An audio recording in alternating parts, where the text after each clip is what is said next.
Om Swastiastu.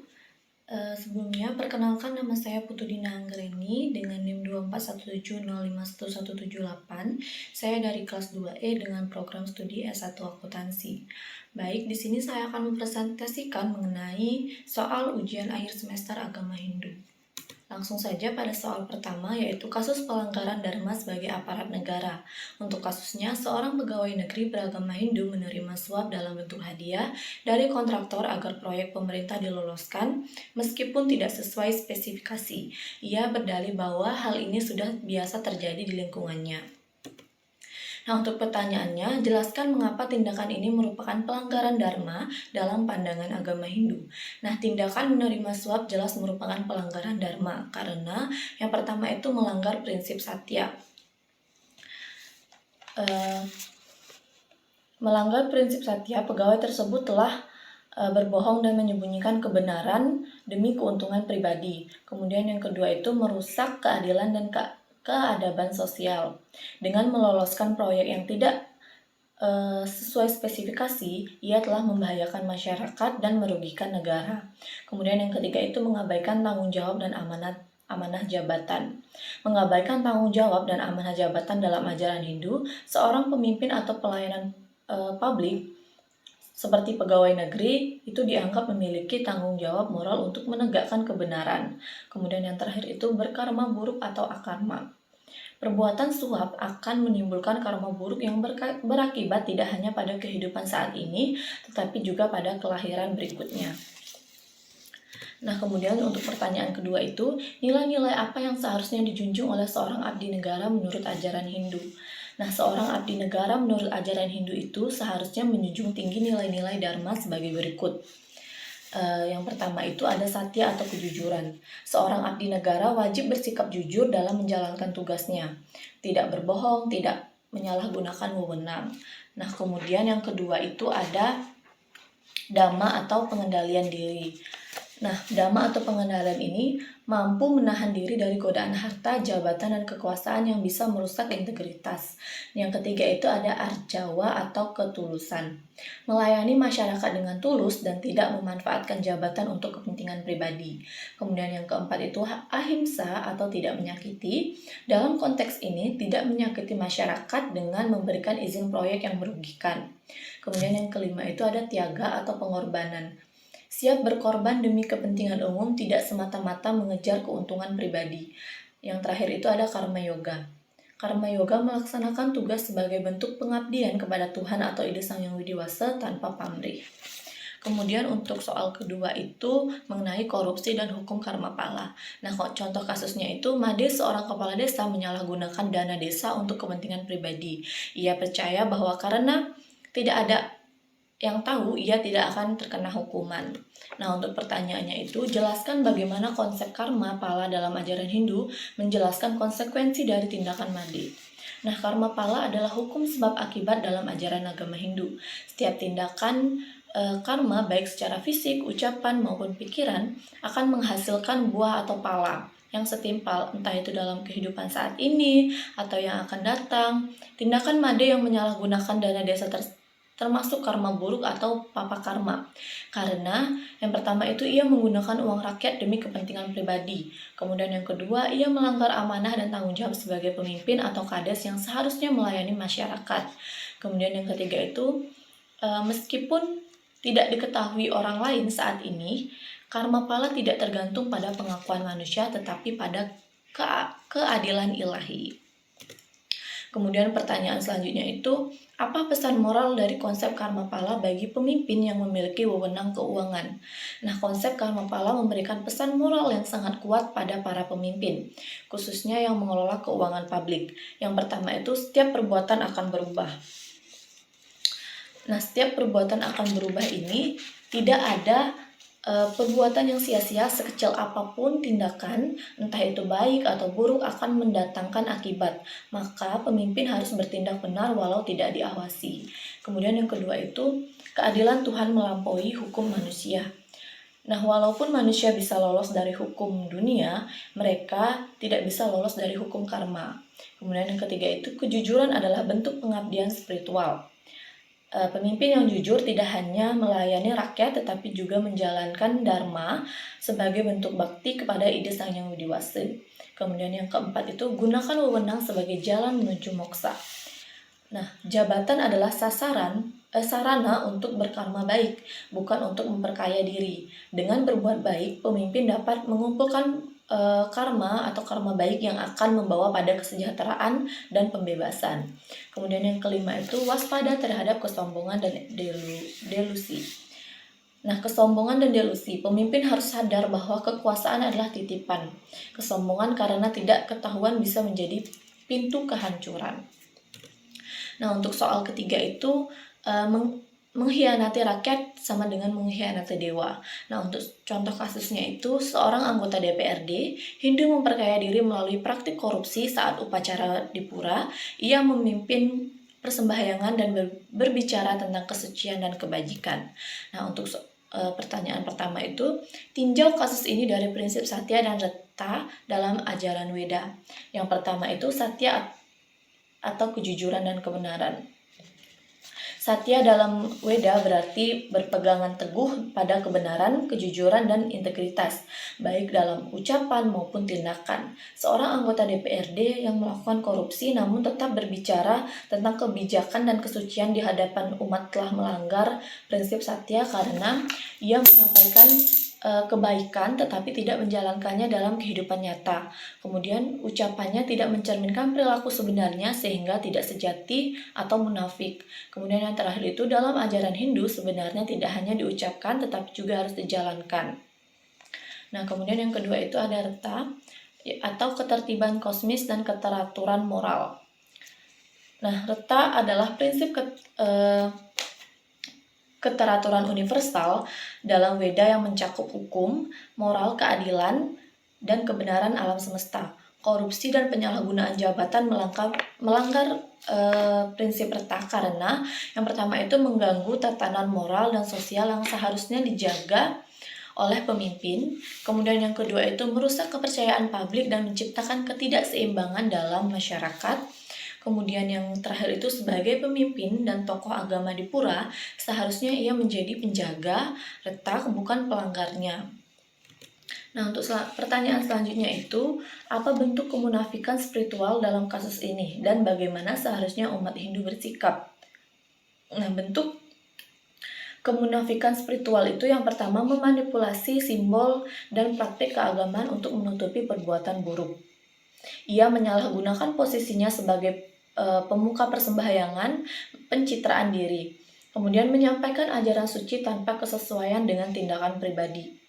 Dalam Hindu, ini disebut sebagai pelanggaran terhadap karma marga dan jnana marga karena tidak ada kesatuan antara pengetahuan, ucapan, dan juga perbuatan. Kemudian yang terakhir itu menggunakan pura dan ritual sebagai sarana pembenaran moral, padahal dirinya terlibat dalam adharma atau ketidakbenaran. Nah, kemudian sikap yang harusnya diambil oleh umat Hindu itu, yang pertama berpegang pada ajaran dharma dan kebenaran atau satya. Umat tidak boleh hanya menilai orang dari kata-kata atau ritual yang dipimpinnya, tetapi dari tindakan yang sesuai dharma. Kemudian yang kedua itu menolak pembenaran spiritual terhadap perilaku korupsi.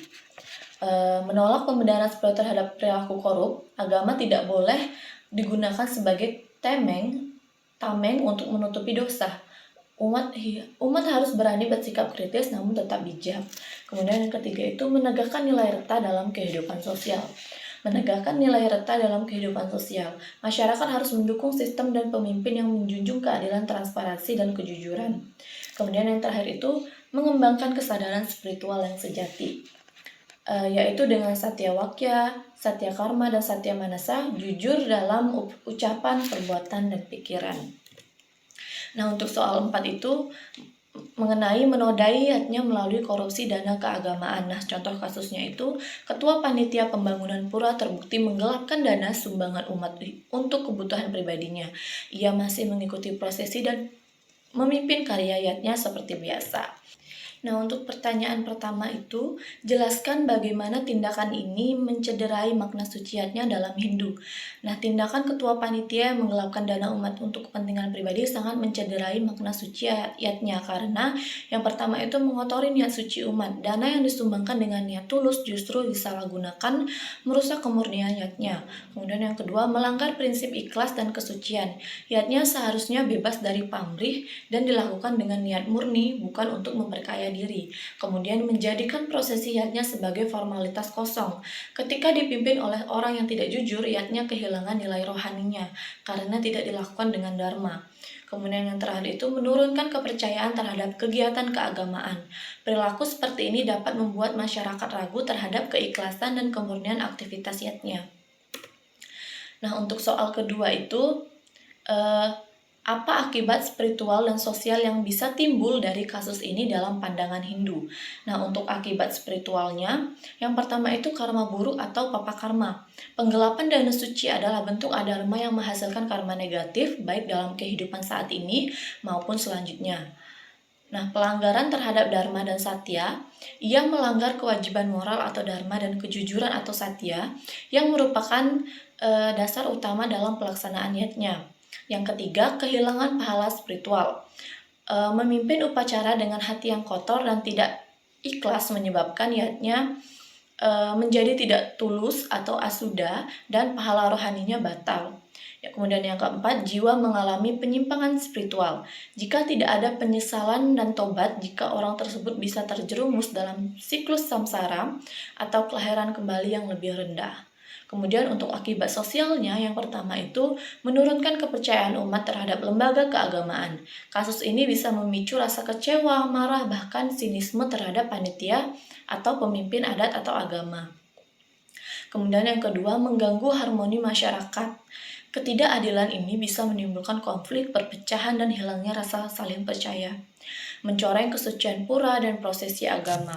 Masyarakat bisa merasakan bahwa pura dibangun dengan dana yang kotor, yang mencederai nilai sakral bangunan tersebut.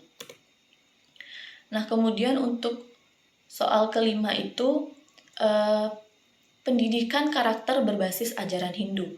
Nah, untuk contoh kasusnya itu, seorang siswa SMA kedapatan mencontek dan menyuap petugas agar nilainya dinaikkan. Ia mengaku belajar perilaku ini dari ayahnya yang merupakan pejabat dan sering memberi uang pelicin. Nah, untuk pertanyaannya itu, bagaimana nilai-nilai Hindu dapat digunakan untuk menanamkan pendidikan anti korupsi sejak dini? Nah, dalam ajaran Hindu sangat kaya akan nilai-nilai etis dan spiritual yang dapat menjadi dasar kuat dalam pendidikan anti korupsi sejak dini, khususnya dalam keluarga, sekolah, dan masyarakat. Beberapa nilai penting yang dapat ditanamkan itu, yang pertama itu ada satya atau kejujuran. Anak diajarkan untuk jujur dalam pikiran, perkataan, dan perbuatan termasuk dalam belajar dan menghadapi ujian. Mencontek dan menyuap jelas melanggar nilai ini. Kemudian yang kedua itu ada dharma atau tanggung jawab moral. Siswa perlu disadarkan bahwa ia memiliki swadharma atau kewajiban pribadi untuk belajar dan berusaha dengan benar, bukan mengambil jalan pintas.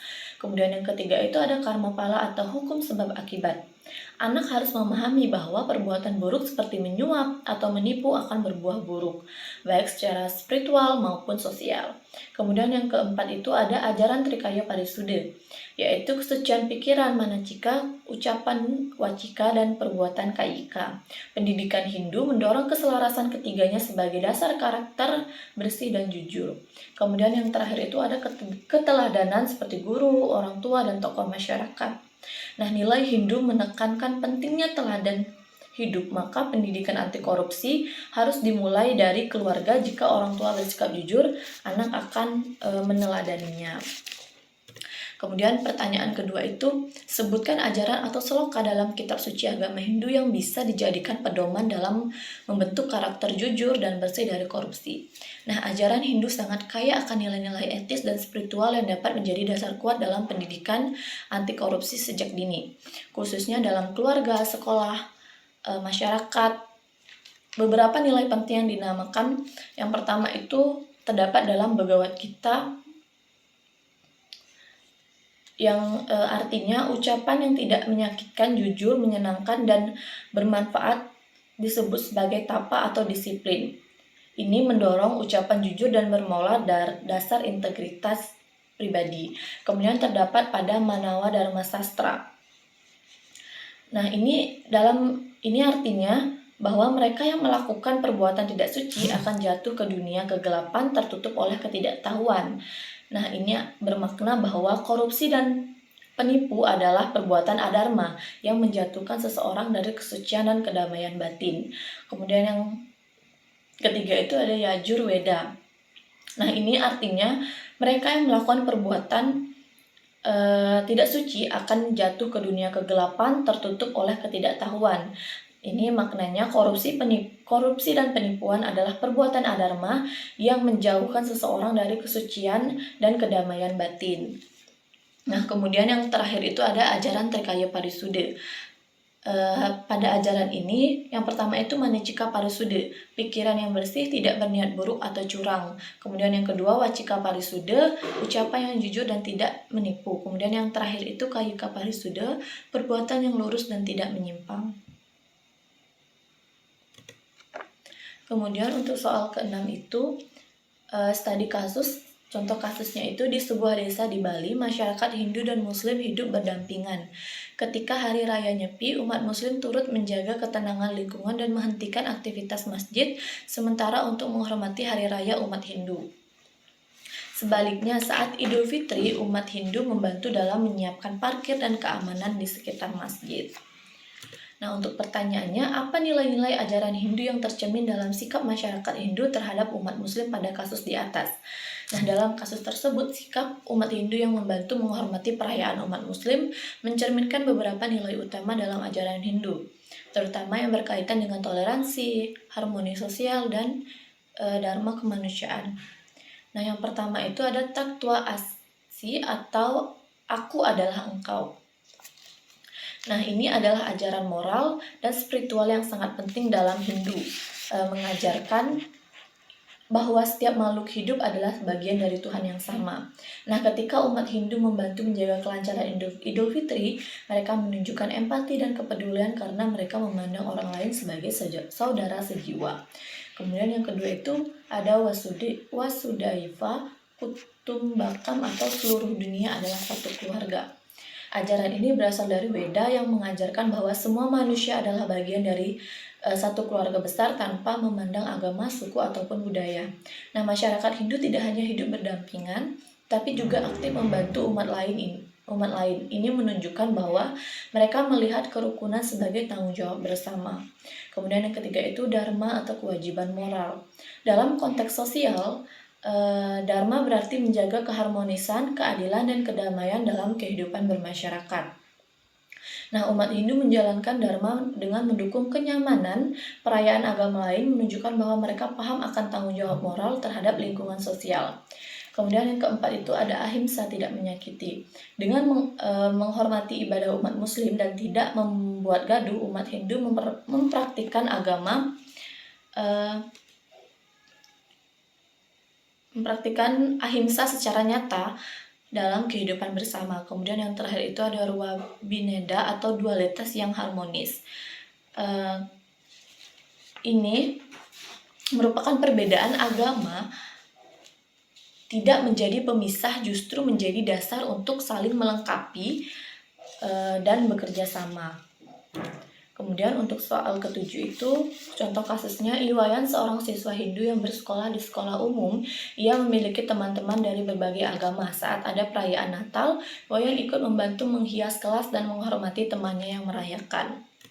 Nah, untuk pertanyaannya itu, bagaimana penerapan ajaran Tattva Masi dan Wasadaiva Kutumbakan dalam kasus Wayan? Yang pertama itu penerapan ajaran Tatuamasi, aku adalah engkau. Yang pertama, Wayan menunjukkan empati dan rasa kebersamaan dengan teman-temannya yang merayakan Natal. Ia tidak membedakan keyakinan dan justru ikut berpartisipasi dalam semangat kebersamaan tanpa kehilangan identitasnya sebagai Hindu. Kemudian yang terakhir, tindakan ini mencerminkan kesadaran spiritual bahwa perbedaan agama tidak mengurangi rasa saling menghargai sebagai sesama manusia. Kemudian yang kedua itu penerapan ajaran Wasudhaiva Kutumbakam atau seluruh dunia adalah satu keluarga. Dengan membantu menghias kelas untuk Natal, Wayan menunjukkan bahwa ia menganggap temannya bagian dari satu keluarga besar kemanusiaan, bukan orang lain. Kemudian ia berkontribusi dalam menciptakan suasana damai, harmonis di sekolah yang merupakan bagian dari tanggung jawab spiritual dan sosial umat Hindu. Kemudian ini adalah contoh kerukunan antar umat beragama yang berlandaskan kasih dan kebersamaan. Kemudian untuk soal ke-8 itu contoh kasusnya, sebuah banjar di Bali berencana membangun pura, namun lokasi pura berdekatan dengan gereja. Warga Hindu dan Kristen berdialog dan akhirnya menyepakati jadwal kegiatan ibadah masing-masing agar tidak saling mengganggu. Nah, untuk pertanyaannya itu, apa bentuk kerukunan beragama yang tercermin dalam studi kasus tersebut? Jelaskan kaitannya dengan konsep Dharma dalam agama Hindu. Nah, bentuk kerukunan beragama dalam studi kasus yang pertama itu dialog dan musyawarah. Warga Hindu dan Kristen memilih berdiskusi secara terbuka untuk mencari solusi terbaik, bukan bertindak sepihak atau saling menyalahkan. Kemudian yang kedua itu saling menghormati tempat ibadah. Meskipun berbeda agama, kedua pihak menghargai keberadaan tempat suci masing-masing dan menyadari pentingnya ketenangan saat beribadah. Kemudian yang ketiga, toleransi dan penyesuaian jadwal. Kesepakatan soal jadwal ibadah menunjukkan sikap toleransi aktif di mana masing-masing pihak rela menyesuaikan diri demi kenyamanan bersama. Kemudian yang keempat itu hidup berdampingan dalam damai. Masyarakat dari dua keyakinan bisa tetap tinggal berdekatan tanpa konflik, menunjukkan kerukunan nyata dalam kehidupan sehari-hari. Nah, kaitannya dengan konsep Dharma dalam agama Hindu, yang pertama itu Dharma sosial atau Swadharma sebagai anggota masyarakat. Umat Hindu memiliki kewajiban untuk menciptakan kedamaian dan keseimbangan hidup bersama, termasuk dengan umat agama lain. Kemudian yang kedua, menjaga harmoni. Dalam Dharma tidak hanya berlaku untuk individu, tetapi juga untuk menjaga harmoni kosmis dan sosial sesuai prinsip betah atau keteraturan alam semesta. Kemudian yang ketiga itu ada ahimsa, tidak menyakiti. Dengan tidak memaksakan kehendak dan menghindari potensi konflik, umat Hindu telah menerapkan nilai ahimsa, yaitu tidak menyakiti perasaan atau hak orang lain. Kemudian yang keempat itu ada satya dan arjawa, atau kejujuran dan ketulusan. Dialog yang terbuka dan penuh kejujuran adalah cerminan pelaksanaan dharma secara etis dan bersih hati atau ajarwa. Kemudian soal 9 itu contoh kasusnya, dalam kegiatan gotong royong, membangun balai desa, semua warga dari berbagai agama ikut serta. Mereka tidak membeda-bedakan latar belakang agama dan bekerja sama demi kepentingan bersama. Untuk pertanyaannya, sebutkan ajaran Hindu yang mendasari sikap gotong royong dan kerjasama lintas agama. Nah, dalam studi kasus tersebut, sikap gotong royong dan kerjasama lintas agama yang ditunjukkan oleh warga mencerminkan nilai-nilai luhur dalam ajaran Hindu. Berikut adalah beberapa ajaran Hindu yang mendasari sikap tersebut. Yang pertama itu Tatuamasi, aku adalah engkau. Ajaran ini menanamkan nilai empati, kesetaraan, dan saling menghargai karena setiap makhluk hidup dianggap memiliki esensi ilahi yang sama. Dalam gotong royong, lintas agama umat Hindu menerapkan Tatuamasi dengan tidak membedakan latar belakang orang lain, melainkan memandang mereka sebagai saudara. Kemudian yang kedua ada Wasudhaiva Kutumbakam atau seluruh dunia adalah satu keluarga. Ajaran ini berasal dari kitab Mahopanisad dan mengajarkan bahwa semua manusia adalah bagian dari keluarga umat manusia. Gotong royong yang dilakukan tanpa membeda-bedakan agama mencerminkan semangat kebersamaan dan persaudaraan universal. Kemudian yang ketiga itu ada dharma atau kewajiban moral dan sosial. Dalam konteks sosial, dharma berarti menjalankan tanggung jawab sebagai warga yang baik demi menciptakan kesejahteraan dan keharmonian bersama. Ikut membangun balai desa adalah bentuk nyata pelaksanaan dharma sosial demi kepentingan umum. Kemudian yang keempat itu ada Trihita Karana. Ini adalah ajaran lokal agama Hindu Bali yang mencakup 3 hubungan harmonis. Yang pertama Parahyangan, itu hubungan dengan Tuhan, Pawongan hubungan dengan sesama manusia, kemudian Palemahan hubungan dengan lingkungan. Nah, yang terakhir ini adalah Karma Yoga. Karma Yoga adalah ajaran dalam Bhagavad Gita tentang melakukan tindakan tanpa pamrih sebagai bentuk pengabdian kepada Tuhan. Kerjasama lintas agama tanpa pamrih untuk membangun fasilitas umum adalah penerapan dari Karma Yoga dalam kehidupan sehari-hari. Kemudian untuk soal ke-10 itu contoh kasusnya dalam kegiatan Dharma Santi antar umat beragama, seorang tokoh Hindu menyampaikan pidato bahwa perbedaan agama tidak boleh menjadi pemisah, tetapi jembatan menuju perdamaian. Ia mengutip sloka dari Weda tentang persatuan umat Hindu. Untuk pertanyaannya, apa pesan moral yang disampaikan dalam kasus di atas? Sebutkan sloka Weda atau ajaran Hindu yang relevan. Nah, pesan moralnya itu yang pertama, perbedaan agama adalah anugerah bukan penghalang. Perbedaan seharusnya tidak memecah belah melainkan menjadi kekuatan untuk membangun toleransi dan perdamaian. Kemudian yang kedua itu semua manusia memiliki hak dan martabat yang sama. Pesan ini mengajarkan nilai kesetaraan dan persaudaraan lintas iman. Kemudian yang ketiga itu dialog antar agama adalah jalan menuju keharmonisan sosial. Mengedepankan komunikasi dan pemahaman bukan kebencian atau prasangka. Kemudian yang keempat itu persatuan dalam keberagamaan atau Bhinneka Tunggal Ika adalah bagian dari pelaksanaan dharma dan spiritual umat Hindu. Kemudian untuk sloka Weda atau ajaran Hindu yang relevan itu terdapat pada seperti Rigveda, Mahopanisad, kemudian terdapat juga di Bhagavad Gita. Dan untuk ajarannya itu ada ajaran Tatwamasi atau engkau adalah aku. Kemudian untuk soal 11 itu contoh kasusnya, I Gusti Ngurah, seorang PNS beragama Hindu, selalu memulai harinya dengan sembahyang sebelum bekerja. Di tempat kerja, ia dikenal disiplin, jujur, dan tidak pernah menyalahgunakan wewenang. Ia juga aktif mengikuti kegiatan sosial, kemasyarakatan, dan menjaga hubungan baik dengan sesama rekan lintas agama. Pertanyaannya itu, jelaskan bagaimana I Gusti Ngurah telah menjalankan dharma agama dan dharma negara dalam kehidupan sehari-hari. Nah, dharma agama atau kewajiban spiritual sebagai umat Hindu, yang pertama itu sembahyang sebelum bekerja. Ini menunjukkan bakti atau pengabdian kepada ide Sang Yang Widiwasa dan bentuk kesadaran spiritual sebelum melakukan aktivitas duniawi. Kemudian yang kedua, menjaga kesucian pikiran, ucapan, dan perbuatan. Nah, ia jujur, tidak menyalahgunakan wewenang dan hidup dengan integritas yang mencerminkan keselarasan antara nilai spiritual dan perilaku nyata. Kemudian yang terakhir, aktif dalam kegiatan sosial. Hal ini mencerminkan pelaksanaan niatnya, khususnya manusiaatnya dan tesiatnya, yaitu pengabdian kepada sesama manusia dan masyarakat. I Gusti Ngurah menjadikan ajaran agama sebagai dasar moral dan spiritual dalam setiap tindakan, baik secara pribadi maupun sosial. Kemudian yang kedua itu dharma negara atau kewajiban sebagai warga abdi negara. Nah, dharma negara adalah tanggung jawab untuk mengabdi kepada negara dengan jujur, disiplin, dan profesional. Sesuai tugas dan fungsi PNS, I Gusti Ngurah menjalankan dharma negara melalui yang pertama, disiplin dalam bekerja, menunjukkan kesadaran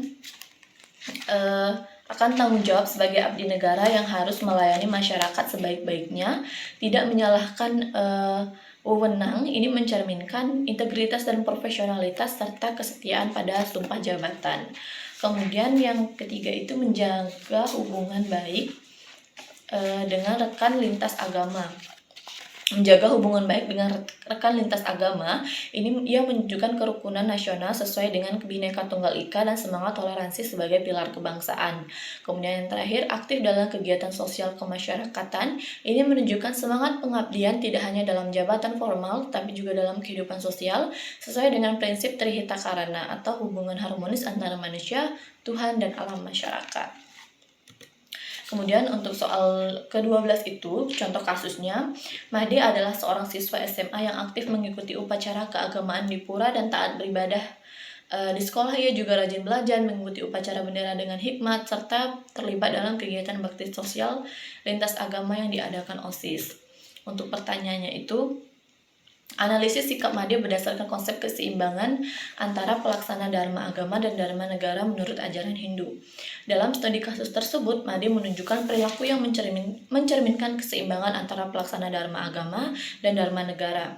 Sebagaimana diajarkan dalam agama Hindu, berikut adalah analisisnya. Yang pertama itu, dharma agama, kewajiban spiritual sebagai umat Hindu.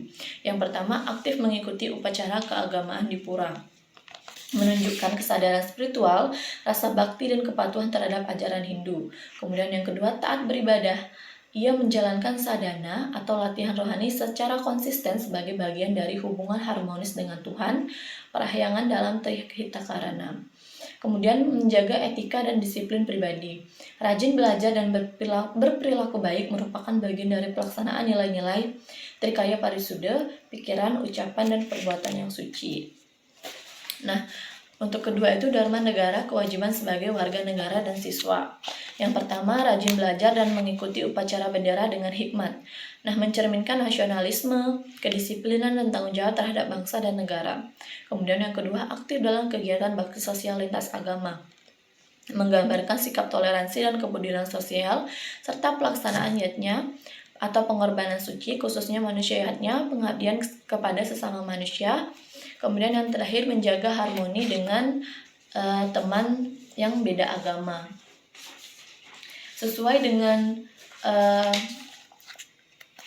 nilai Wasudaiva Kutumbakam atau seluruh dunia adalah satu keluarga, dan Tatwamasi adalah aku adalah kamu.